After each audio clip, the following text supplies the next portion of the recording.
Marcus Chin's eyes snapped open to the sight of gleaming metal walls and the soft hum of advanced technology.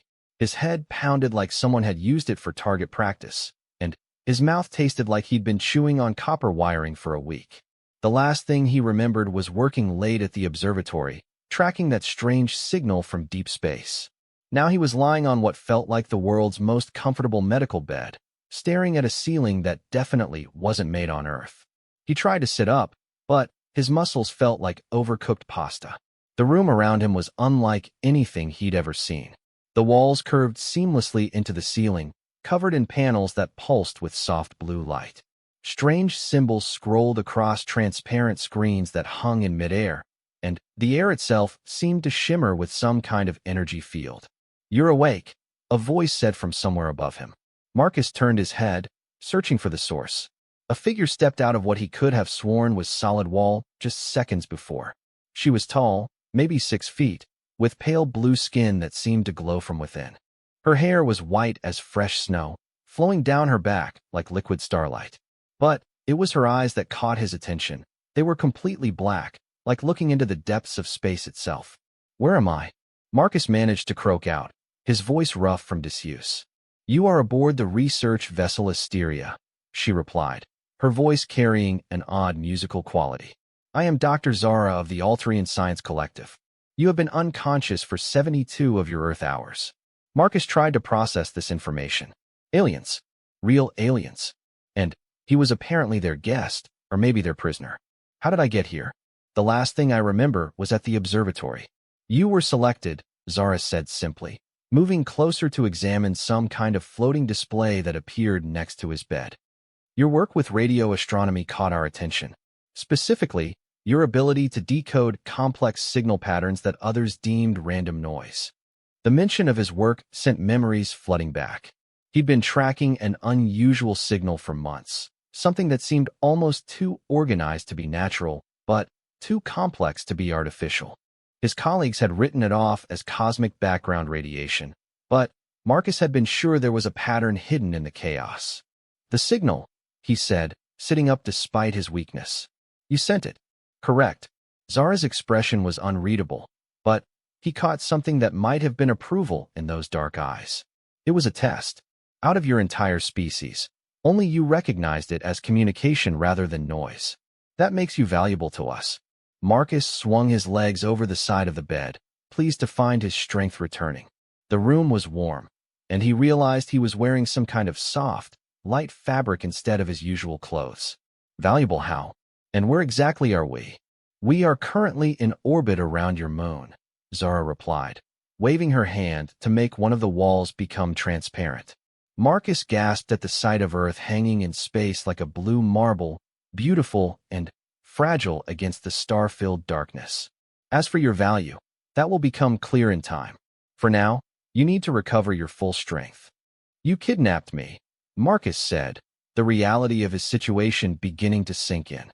He should have been terrified, but instead he felt a strange excitement. This was the discovery of a lifetime, the thing every astronomer dreamed about. "We rescued you," Zara corrected. "Your planet is being watched by others, beings far less interested in peaceful contact than we are. Your unique abilities make you a target. Here, you are safe." Before Marcus could ask what she meant by that, an alarm began sounding throughout the ship. The lights shifted from their peaceful blue to a urgent red, and Zara's expression hardened. "What's happening?" Marcus asked, standing on unsteady legs. Zara was already moving toward the door, her fingers dancing across controls that appeared in the air. "We have been found. The hegemony has tracked us here." "The what now?" "Later," she said sharply. "Right now, we need to move." "Can you walk?" Marcus tested his legs and found them surprisingly steady. "Yeah, I think so." "Good. Follow me and do exactly as I say. Your survival depends on it." As they left the medical bay, Marcus caught glimpses of other parts of the ship through open doorways. Everything was sleek and curved, like the inside of a giant seashell. Other beings moved through the corridors. Some looked almost human, others were clearly alien. All of them seemed focused and urgent. "How many of you are there?" Marcus asked as they hurried down a corridor that seemed to stretch on forever. "On this ship?" 43 beings from 12 different species, Zara replied, without slowing down. In the collective? Millions. We are an alliance of races dedicated to scientific advancement and peaceful exploration. They passed through what looked like a busy laboratory, filled with equipment Marcus couldn't begin to understand. Scientists of various species worked at stations, their attention focused on streams of data flowing across multiple screens. The signal you sent to Earth, Marcus said, pieces beginning to fall into place. It wasn't just a test, was it? Zara glanced at him, and, for the first time since he'd awakened, she looked surprised. You are more perceptive than expected. No, it was not merely a test. It was also a message, encoded with information your species will need in the coming years. What kind of information? Before Zara could answer, the ship shuddered violently, throwing them both against the wall. Emergency lights began flashing, and Marcus could hear what sounded like weapons fire in the distance. We're under attack, Zara said, helping him to his feet. The hegemony has found us, and they will stop at nothing to claim you for themselves. Me? Why would they want me? Zara's dark eyes met his, and Marcus saw something there that might have been fear. Because, Marcus Chin of Earth, you are far more important than you realize. Your mind holds the key to something that could change the balance of power in this galaxy. And now, everyone wants to possess that key. The ship shuddered again, and Marcus realized that his quiet life as an astronomer was over. Whatever came next, there was no going back to his old world. He was part of something much bigger now, something that could determine the fate of humanity itself.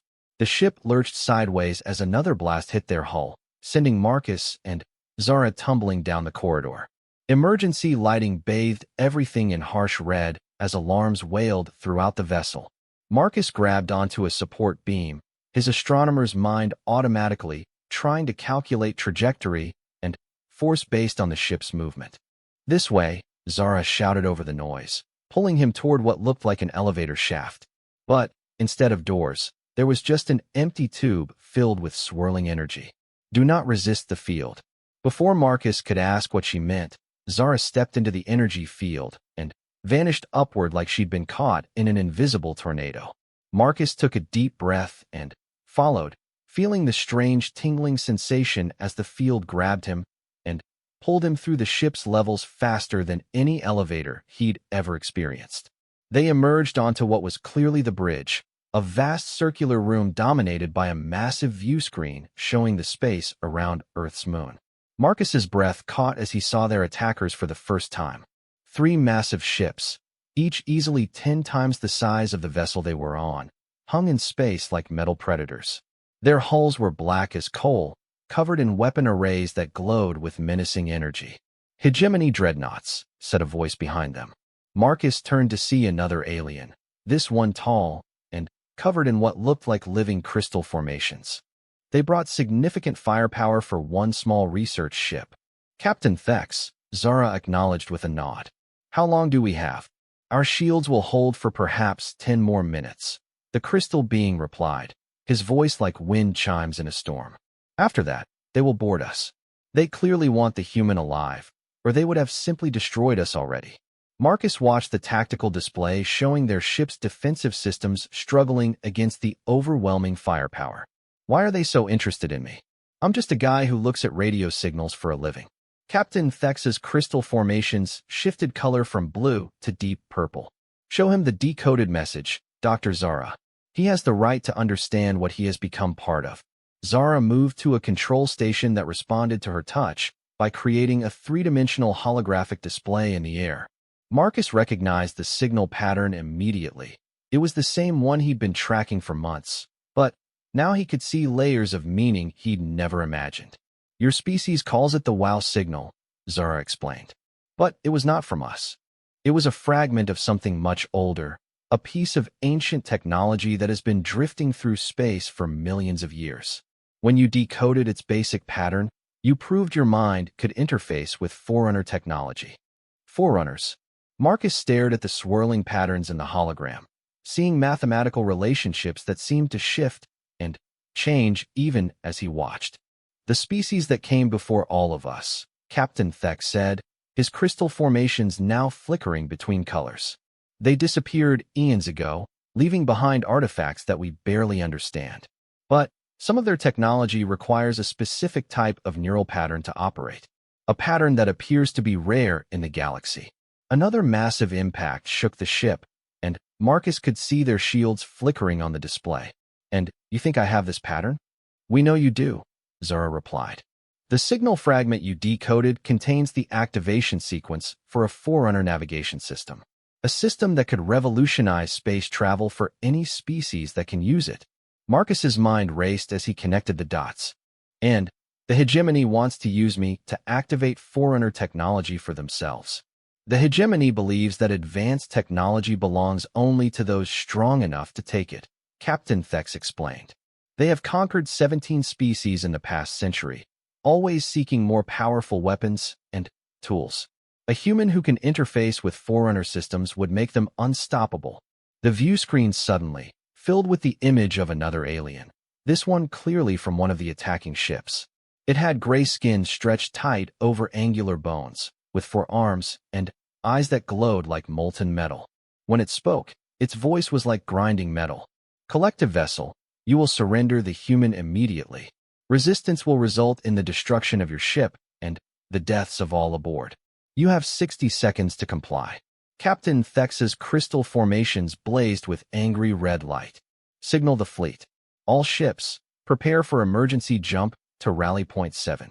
"Sir," another crew member called out from a nearby station, "we cannot jump while the human is still adjusting to space travel. The neural shock could kill him." Marcus looked around at the crew working frantically at their stations, all of them risking their lives to protect him from an enemy he was just beginning to understand. These beings had saved him from Earth, brought him into their civilization, and now they were willing to die rather than let him fall into the wrong hands. "What if I go with them?" Marcus asked quietly. The bridge fell silent except for the sound of weapons hitting their shields.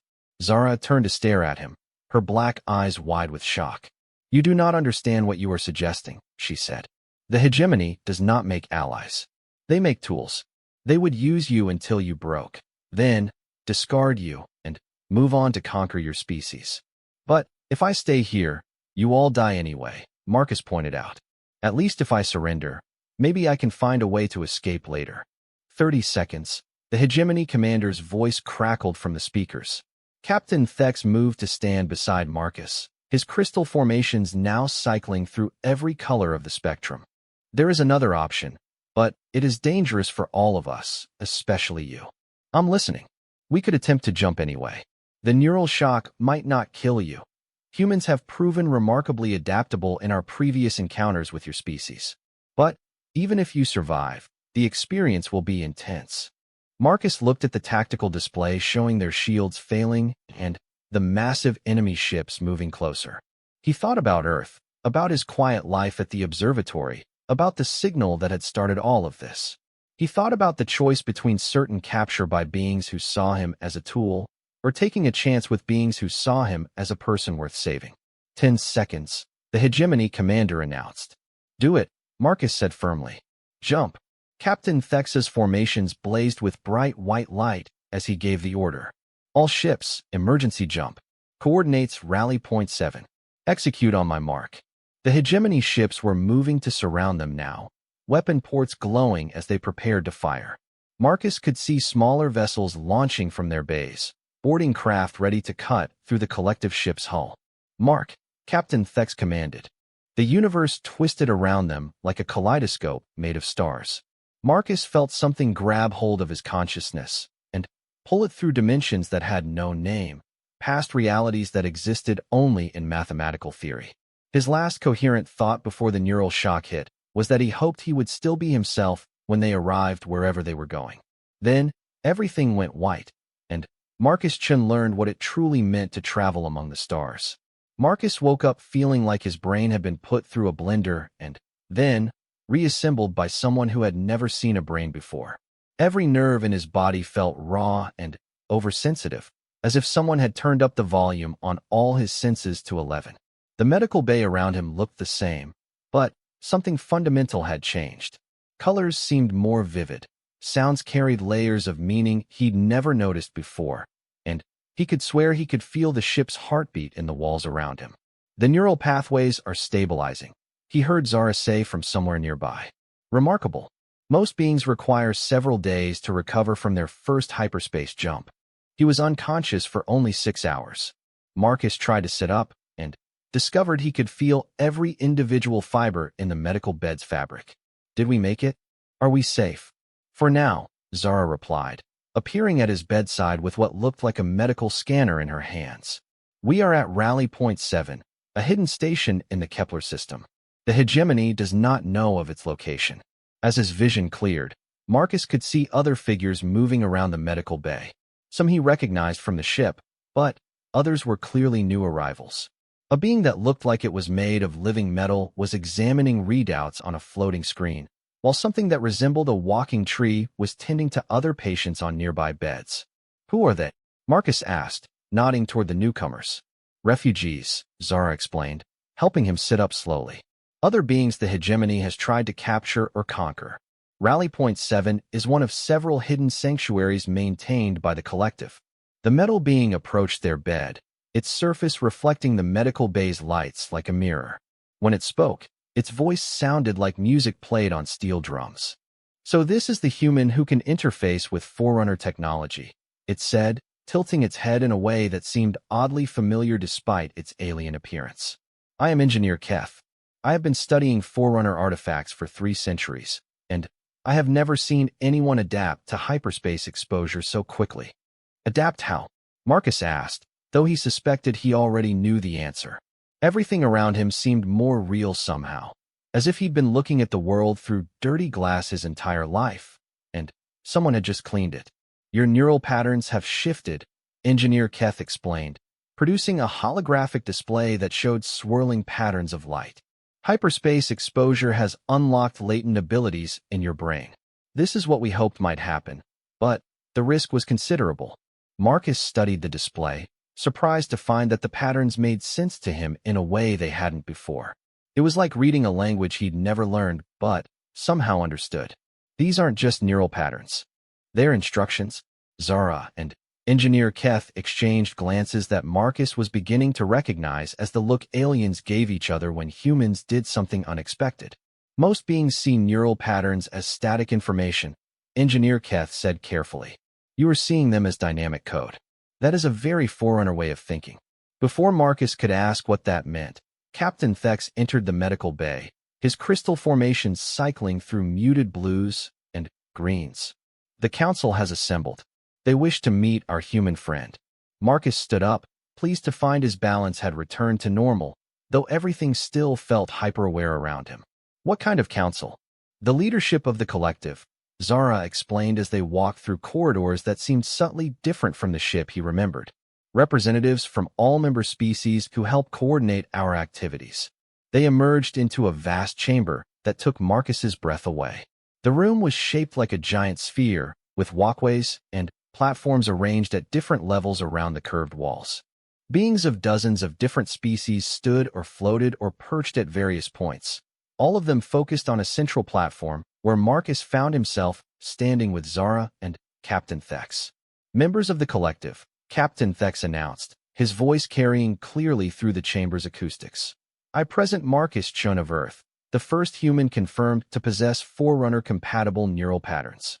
A being that looked like it was made of flowing liquid rose from one of the platforms. When it spoke, its voice was like the sound of rain on water. We have reviewed the data from your encounter with the hegemony. They committed 3 dreadnoughts to capture 1 human. This suggests they know something about his capabilities that we do not. Marcus looked around at the assembled beings, realizing that he was probably the first human most of them had ever seen.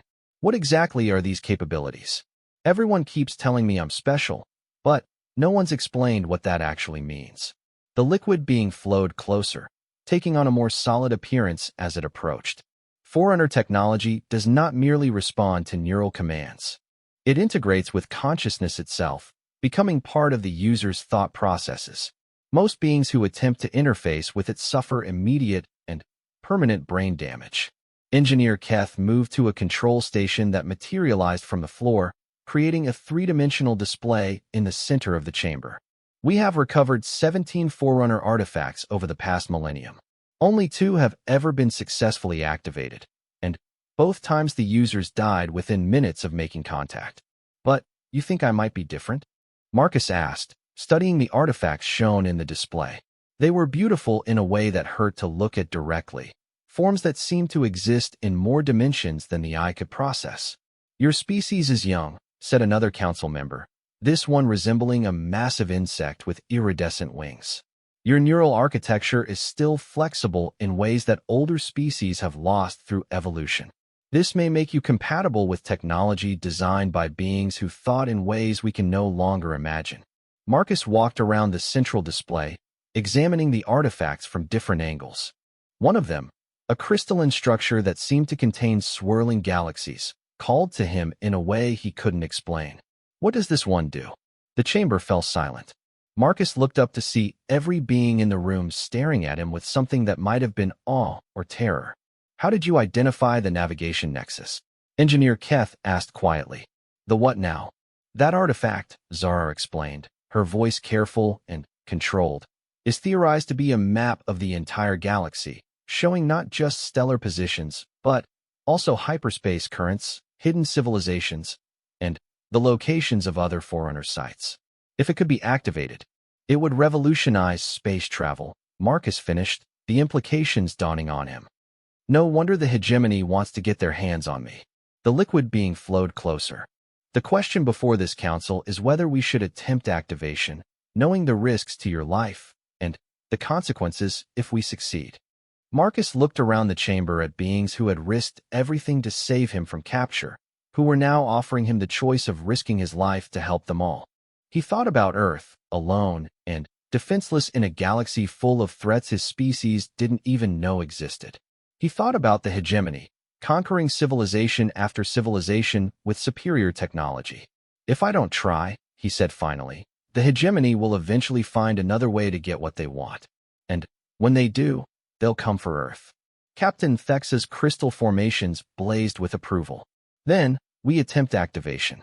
But we do it carefully, with every safeguard we can devise. As the council began discussing preparations and safety protocols, Marcus continued to stare at the navigation nexus in the display. He could feel something calling to him from within its crystalline depths, something that recognized him as much as he recognized it. Whatever happened next, he was about to find out exactly how much the universe was willing to change him, and perhaps how much he was willing to change it in return. The preparation chamber looked like something between a laboratory and a temple.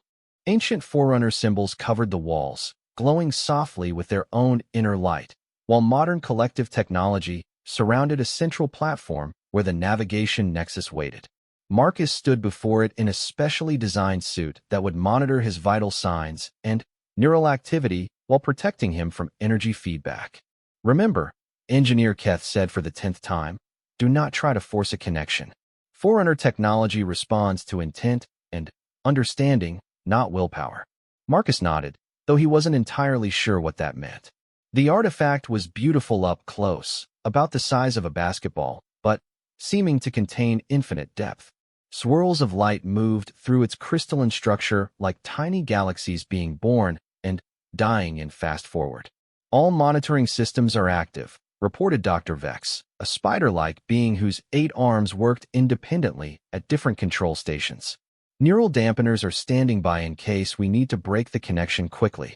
Zara stood at the primary console, her black eyes reflecting the artifact's glow. Whenever you are ready, Marcus. Marcus took a deep breath and reached toward the navigation nexus. The moment his fingers made contact with its surface, the universe exploded into his consciousness. Information flooded his mind in torrents that should have driven him insane. Star charts spanning millions of years, hyperspace currents that flowed like rivers between dimensions, the locations of worlds that had been lost to time itself. But, instead of overwhelming him, the data felt like coming home. His enhanced neural patterns, changed by the hyperspace exposure, organized the information as quickly as it arrived. Neural activity is off the charts, he heard Dr. Vex saying from what seemed like a great distance. But, remarkably stable. He is not fighting the interface. Marcus could see it all now. The galaxy spread out before him like a 3-dimensional map, showing not just where things were, but where they had been and where they were going. He could trace the expansion paths of different species, see the hidden trade routes used by smugglers and explorers, identify star systems that contain resources no one else knew about. But there was something else in the data stream, something that made his enhanced perception recoil in alarm. "There's something wrong," he said, his voice sounding strange in his own ears. "The hegemony, they're not just randomly conquering species." "What do you mean?" Captain Thex asked, his crystal formations shifting to alert colors. Marcus dove deeper into the navigation data, following the patterns he was beginning to understand. "They're following a specific route. Look at the species they've conquered. They're not taking the richest worlds or the strongest civilizations. They're taking specific locations that form a pattern across the galaxy." The artifact pulsed brighter as Marcus's understanding deepened. Through its ancient memory, he could see the strategic importance of each world the hegemony had claimed. "They're building a network," he continued, his consciousness now fully integrated with the Forerunner technology. "Each conquered world controls a major hyperspace junction. If they complete the pattern, they could control all travel between star systems." Zara finished, horror in her voice. The entire galaxy would be at their mercy. Marcus felt the navigation nexus respond to his growing urgency, revealing deeper layers of information. He could see hegemony forces moving even now, fleets positioning themselves for the next phase of their conquest. "There's more," he said, the words coming automatically as the artifact fed him data. "They already know about Earth. It's next on their list because our solar system sits at the intersection of 3 major hyperspace currents." The chamber fell silent except for the hum of monitoring equipment. Marcus could feel the weight of dozens of civilizations' fates pressing down on him as he processed the navigation data. "How long do we have?" Captain Thex asked. Marcus consulted the star charts flowing through his consciousness. 6 months, maybe 7. They're finishing operations in the Vegas sector first, but after that, he paused, seeing something in the data that made his enhanced perception spike with alarm. "Oh no, what is it?" Zara demanded. "They're not just coming for Earth. They're planning to use my homeworld as bait." The navigation nexus showed him fleet movements and strategic plans that chilled him to the bone. "They know about me now. They know a human can interface with Forerunner technology. So they're going to threaten my entire species to force me to activate other artifacts for them." Engineer Keth's metallic form reflected the pulsing light of the artifact. "What other artifacts?" Marcus felt his consciousness expand further into the navigation nexus's memory banks. Ancient data streams revealed themselves, showing locations scattered across the galaxy where other Forerunner technologies waited in hidden vaults and abandoned worlds. "Weapons," he said quietly. "The navigation nexus is just the beginning. There are Forerunner weapons platforms capable of destroying entire star systems. Construction technology that could build fleets in days instead of years. Even some kind of consciousness transfer system that could make their leaders immortal." The implications hit the assembled scientists and military leaders like a physical blow. If the hegemony gained access to that level of technology with Marcus as their unwilling tool, no force in the galaxy could stop them. "Then, we have to stop them first," Captain Thex declared, his crystal formations blazing with determined light. "Can you use the navigation nexus to find weaknesses in their network? Vulnerabilities we could exploit?" Marcus dove back into the data streams, his enhanced mind processing information faster than any computer the collective had ever built. The navigation nexus responded to his search, showing him fleet positions, supply lines, communication relays. "Yes," he said, excitement building as he saw the possibilities. "Their network has a fatal flaw. They've been so focused on controlling hyperspace junctions that they've created single points of failure. If we could strike at 3 specific systems simultaneously, their entire network would collapse," Zara breathed, understanding immediately. "More than that," Marcus continued, the artifact showing him deeper strategic possibilities. "We could turn their own network against them, redirect their supply lines, trap their fleets in hyperspace dead zones, maybe even cut off their command structure from their forward forces." Dr. Vex's 8 arms worked frantically at the monitoring station. Neural integration is reaching unprecedented levels. He is not just using the artifact, he is becoming part of it. Marcus felt the truth of that statement. The boundary between his consciousness and the navigation nexus was blurring, but instead of losing himself, he felt more focused than ever before. The artifact wasn't just showing him information. It was teaching him to think like a forerunner, to see patterns and possibilities that no single biological mind could process alone. I can do more than just read their star charts, he realized, his voice carrying new harmonics that resonated with the ancient technology. I can rewrite them. The chamber erupted in excited discussion as the implications became clear. With Marcus's unique interface capabilities and the navigation nexus's vast knowledge, they didn't just have intelligence on hegemony movements. They had the power to reshape the very fabric of galactic travel itself. For the first time since awakening on an alien ship, Marcus felt hope. The hegemony might be vast and powerful, but they were about to face something they had never encountered before, a human mind enhanced by Forerunner technology, backed by the collective will of free civilizations across the galaxy. The war for the future was about to begin, and humanity would not face it alone. 3 weeks after his first contact with the navigation nexus, Marcus stood in the war room of Rally Point 7, his consciousness partially merged with a dozen Forerunner artifacts simultaneously. The experience should have been overwhelming, but his enhanced neural patterns had adapted beyond anything the collective scientists thought possible. He could feel the pulse of hyperspace across the galaxy, sense ship movements through dimensions that had no name, and, most importantly, manipulate the very foundations of faster-than-light travel. Hegemony Fleet 7 has reached the Procyon system, reported Commander Vess, a reptilian being whose scaled hide shifted colors with her emotional state. Currently, those scales showed the deep red of battle readiness. They are beginning siege operations against the collective outpost there. Marcus nodded, his enhanced perception already tracking the enemy fleet through the navigation nexus's galaxy-spanning awareness. I see them. 43 ships, including 2 dreadnoughts. They're using the standard hegemony siege formation. Standard until now, Captain Thex said, his crystal formations flickering with anticipation. Show them what happens when a human rewrites the rules of space travel. Marcus smiled, feeling the ancient Forerunner technology respond to his intent. Through the navigation nexus, he reached out across hundreds of light years and touched the hyperspace currents around the Procyon system. What the hegemony didn't understand was that their ships didn't just travel through hyperspace. They depended on it for power, life support, and communication.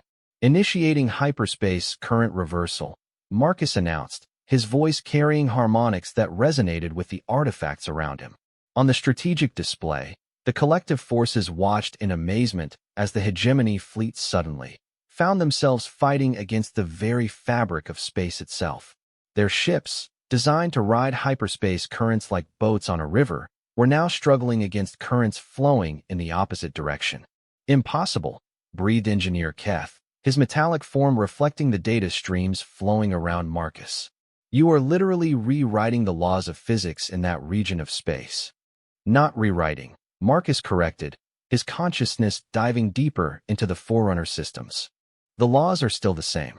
I'm just adjusting the local parameters. The hegemony fleet in the Procyon system was beginning to break formation as their ships lost power and maneuverability. Without the hyperspace currents to draw from, their weapons were operating at reduced capacity, and their shields were failing one by one. Phase 2. Captain Thex commanded. All strike teams, execute simultaneously. Across the galaxy, collective forces that had been positioned using intelligence from the navigation nexus struck at the 3 critical junction points Marcus had identified. These weren't just random attacks. They were surgical strikes designed to collapse the hegemony's network of controlled space routes. Marcus felt each battle through his connection to the Forerunner artifacts. In the Sirius system, collective ships appeared from hyperspace at impossible angles, using navigation routes that the navigation nexus had revealed but that no one else had ever discovered. In the Arcturus sector, an entire hegemony supply fleet found themselves trapped when Marcus shifted the hyperspace currents to create a dead zone around their position. The Vega Junction is responding, Dr. Vex reported, her 8 arms working at multiple data stations. The hegemony's communication network is beginning to fragment. But Marcus was already seeing the larger picture through his enhanced perception. The hegemony was adapting faster than expected, their command structure implementing contingency plans that showed a disturbing level of preparation. They knew this might happen, he said, concern creeping into his voice. They have backup plans. Alternative routes that don't rely on the main hyperspace currents. Through the navigation nexus, Marcus watched as hegemony forces began to regroup using slower, but more reliable travel methods. Worse, their long-range sensors were actively scanning for the source of the hyperspace disruptions. They are triangulating our position, Commander Vess reported, her scales shifting to alarmed orange. Somehow, they are tracking the Forerunner technology signatures back to their source. How is that possible?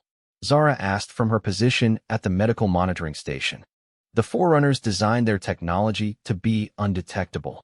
Marcus felt a chill of understanding flow through his connection to the ancient artifacts. They have their own Forerunner technology, and they have someone who can use it. The strategic display suddenly flared with new contacts as a massive hegemony fleet emerged from hyperspace near Rally Point 7.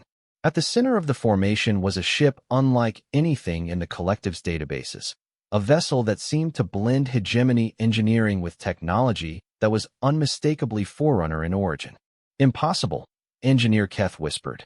The hegemony lacks the neural patterns necessary to interface with Forerunner systems. Marcus dove deeper into the navigation nexus, searching for answers in its vast memory banks.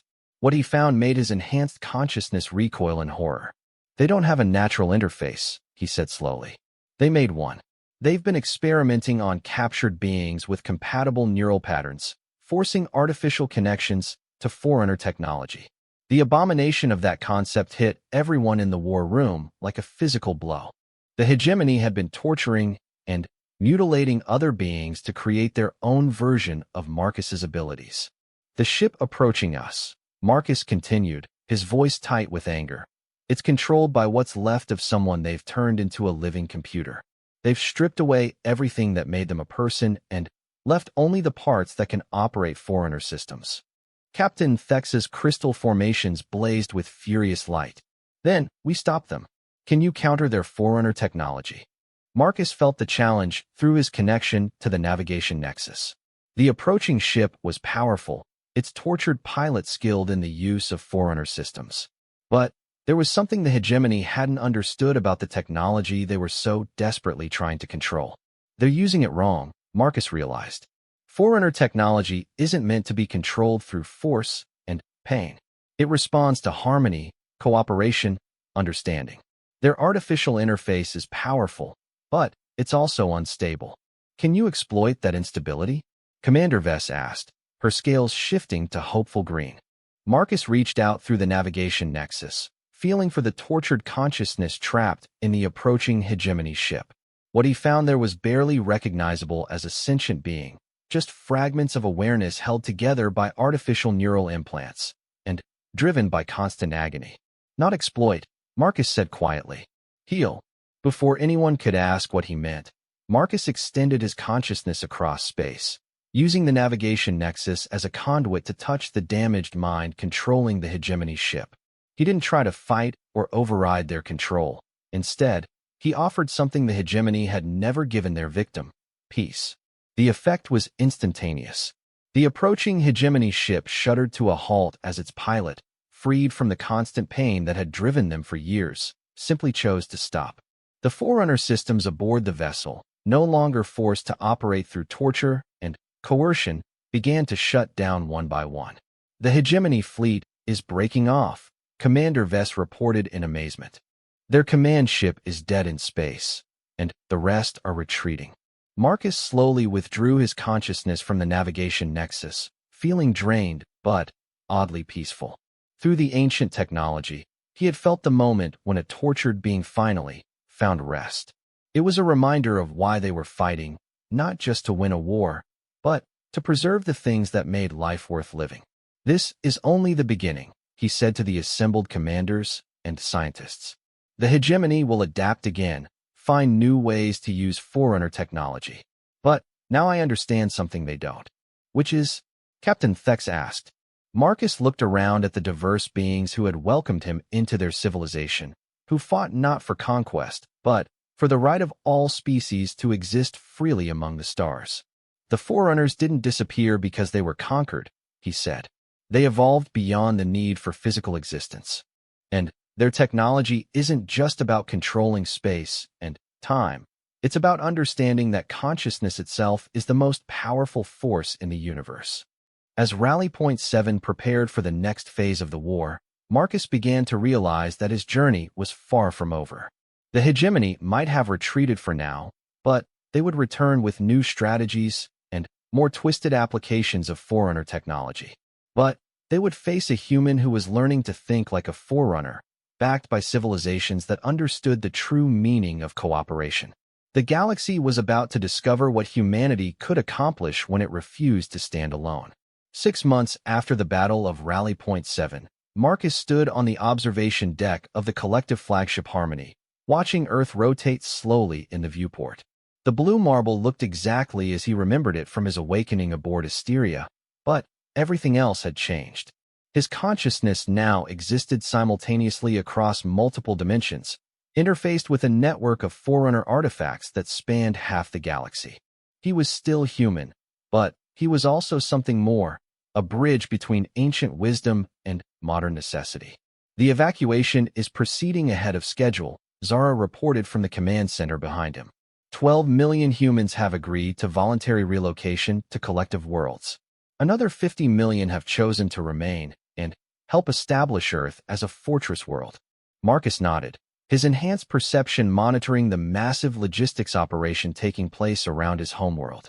Collective ships moved in carefully coordinated patterns, carrying volunteers to new homes among the stars, while simultaneously installing defensive systems that would make Earth one of the most protected worlds in the galaxy. And the hegemony? He asked, though he already knew the answer through his connection to the navigation nexus. Their advanced forces reached the edge of your solar system yesterday, Captain Thex replied, his crystal formations cycling through tactical assessment colors. 3 dreadnoughts, supported by 47 ships of various classes. They are maintaining position at the heliopause, apparently waiting for something. Marcus smiled, feeling the vast network of Forerunner technology responding to his amusement. The hegemony was waiting for reinforcements that would never come. Through careful manipulation of hyperspace currents over the past 6 months, Marcus had effectively isolated their forward fleets from their home territories. They could attack Earth, but they would be fighting alone, cut off from resupply and support. They still don't understand, he said, turning away from the viewport to face his allies. They think this is about controlling territory or capturing resources. They don't realize we've been fighting for something much more fundamental. The past months had been a revelation for Marcus and the collective alike. Working together with the Forerunner artifacts, they had discovered that the ancient technology wasn't just about manipulation of space and time. It was about the evolution of consciousness itself, about teaching younger species to transcend their limitations and work together across the vastness of space. The other collective species are reporting similar breakthroughs, Engineer Keth announced, his metallic form now partially integrated with Forerunner technology that allowed him to process data at incredible speeds. Beings who thought they had reached the limits of their evolution are discovering new capabilities. Our entire civilization is advancing at an unprecedented rate.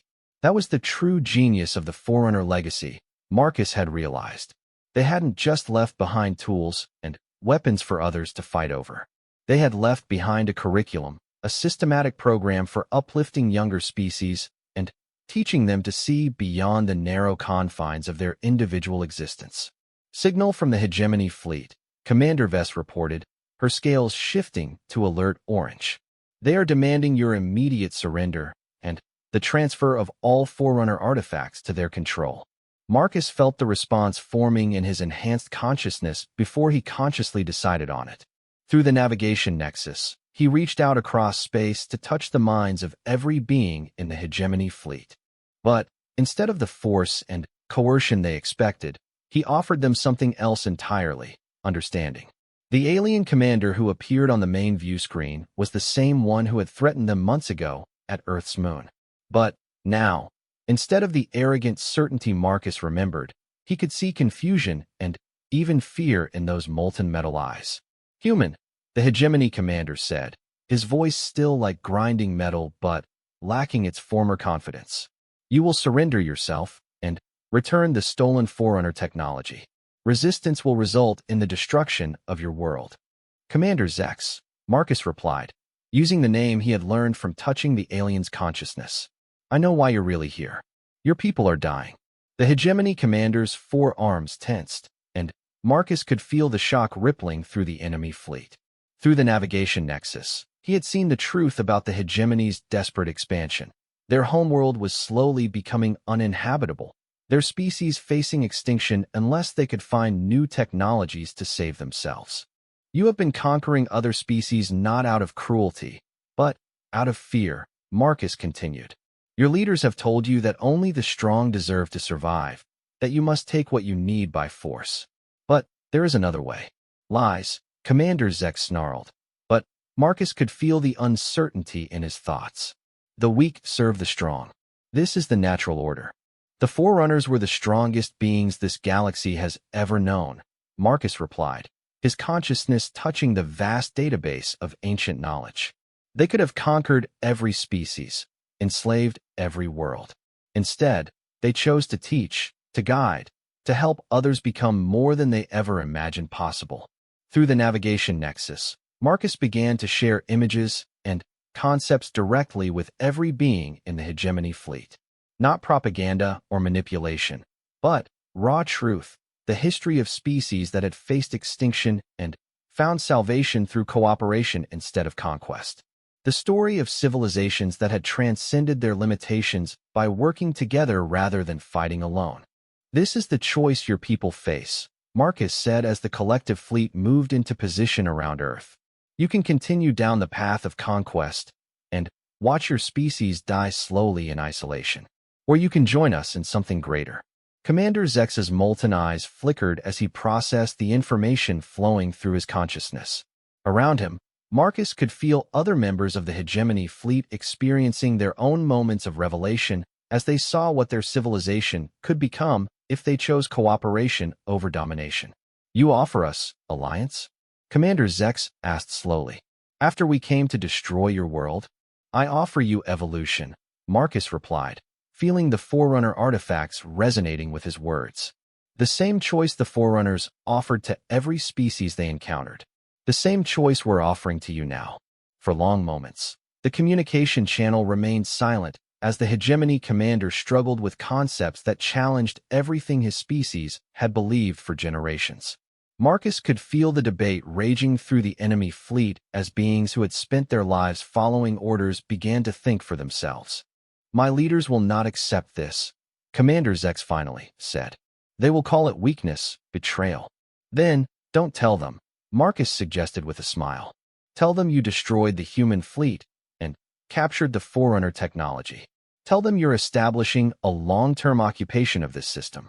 That will give us time to show you and your people what cooperation can accomplish. Commander Zex's forearms moved in what Marcus's enhanced perception recognized as a gesture of profound respect. You would trust us with such deception? I trust you to choose what's best for your people, Marcus replied. That's what real strength looks like. The courage to admit when you've been wrong, and the wisdom to choose a better path. As the hegemony fleet began to stand down, Marcus felt a deep satisfaction flow through his connection to the Forerunner network. This was what the ancient beings had intended all along, not the domination of one species over others, but the gradual evolution of consciousness throughout the galaxy. What happens now? Zara asked from beside him. Marcus looked out at Earth, now protected by shields that could withstand anything the galaxy could throw at it, surrounded by beings from dozens of species who had chosen to work together rather than fight alone. In the distance, the hegemony fleet was already beginning to integrate with collective forces, their crews eager to learn about the technologies and philosophies that had transformed their enemies into potential allies. Now we begin the real work, Marcus said, feeling his consciousness expand to touch civilizations across the galaxy. The Forerunners left us more than just artifacts and star charts. They left us a roadmap for what consciousness can become when it refuses to be limited by fear and prejudice. Through the navigation nexus, he could see the possibilities stretching out before them. A galaxy where every species had the chance to reach its full potential, where the vast distances between stars became bridges instead of barriers, where consciousness itself became the foundation for a civilization that could endure until the end of time. Marcus Chun had awakened on an alien ship 6 months ago as just another human astronomer. Now he stood at the center of a transformation that would reshape the galaxy itself. And he was no longer alone, surrounded by beings who had chosen cooperation over conquest, understanding over fear, evolution over stagnation. The Forerunners' greatest gift wasn't their technology. It was their proof that consciousness could transcend any limitation, that intelligence could overcome any obstacle, that beings who chose to work together could accomplish anything the universe had to offer. The real journey was just beginning.